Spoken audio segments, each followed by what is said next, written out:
What's up, RDU? Pastor Jerome here, and it is that time again. It's time to spread some R.A.G.E, some random acts of generosity everywhere. And I can't wait for you to meet Tahisha and Joseph Evans. They're the owners of Kwench Juice Cafe in North Raleigh. But they're doing more than making juices and smoothies and sea moss. They're also blessing our first responders, our teachers, and our students. I can't wait for you to meet them. Let's go.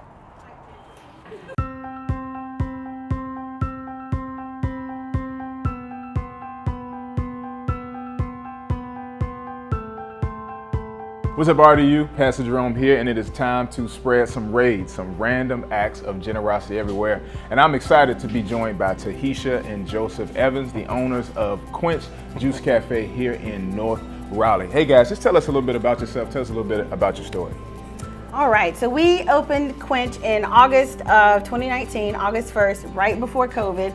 Was not in our business plan at all, but we had a vision to bring some healthiness to our community.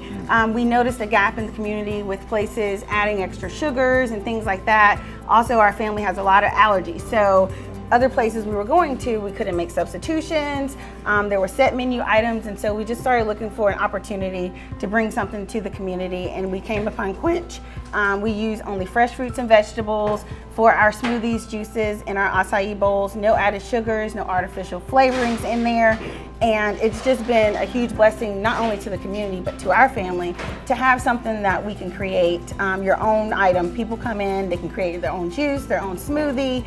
You don't have to just go by our menu, and it's just been a huge blessing to us and to the community as well. So talk to me about some of the challenges of being an entrepreneur, owning a business, trying to maintain and grow a business in the midst of this pandemic. Yes, we definitely faced some challenges, and you know, we were just opening, we were just getting people to know about us, so we didn't want to close. We never closed. We reduced our hours.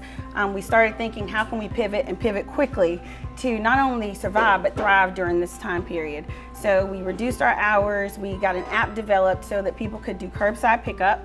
So we started just, making things in here, taking them out to the car with our masks on, and just, started really marketing some of the items that we have to build the immune system, to combat COVID, cold symptoms, and things like that. And this is what people needed during that time: the fresh fruit, the fresh vegetables, the superfoods, and just bringing that education to the community. And that helped us to grow and sustain during COVID as well. And it helped us to build our brand as well. We started delivering to neighborhoods.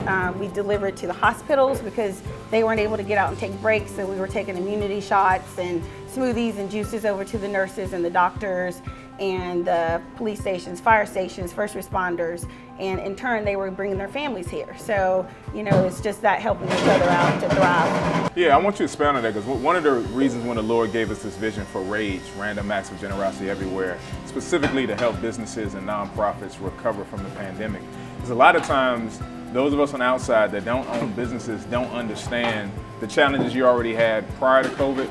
But talk to us, give us a little more detail about some of those challenges of trying to maintain, because by God's grace, you didn't close your doors, but you mentioned pivoting. So just talk to us about some of those challenges of trying to maintain a business while people aren't coming because they can, or they're afraid, or they have COVID. Yeah. Just break that down for me. Well, I was about to say, there's a couple things that happen in that time, right? One, you look as an entrepreneur, you say, well, how can I cut costs, or how can I make sure I'm delivering the same quality, the same service, the same product, but look for opportunities to improve my business, to improve efficiencies.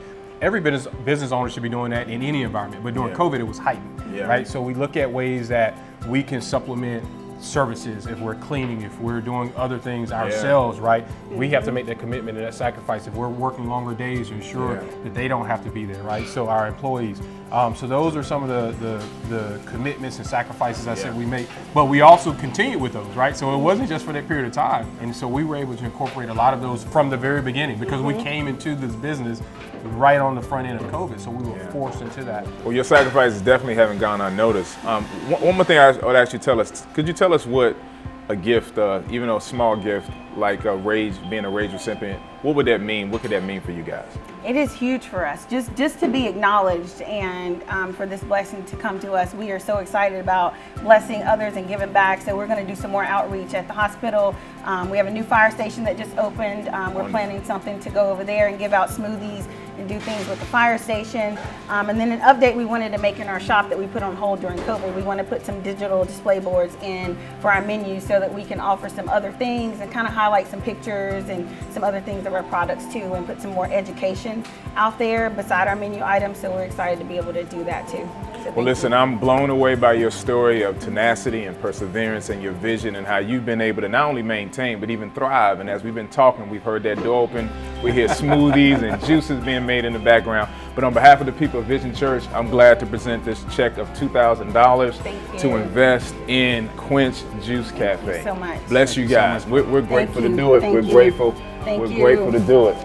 And guys, but it doesn't stop here. So as we always like to do, we like to really promote these businesses, but we want to see foot traffic come here. And so from October the 16th through October the 31st, if you come to Kwench Juice Cafe and say Vision, you're going to get $2 off your juice. And we actually do this. Grab one of these R.A.G.E cards. A little great R.A.G.E card here. It says R.A.G.E, Random Acts of Generosity Everywhere. Grab this and then scan the back, and you'll hear the most important message in your life. So listen, we hope you come. We hope you support this business. Tell everybody about Kwench Juice Cafe in North Raleigh. Tell them about Tahisha. Tell them about Joseph and all of the wonderful work they're doing. So let's keep this going. Make sure you go spread some R.A.G.E, some random acts of generosity everywhere. I'll see you next time with another R.A.G.E recipient.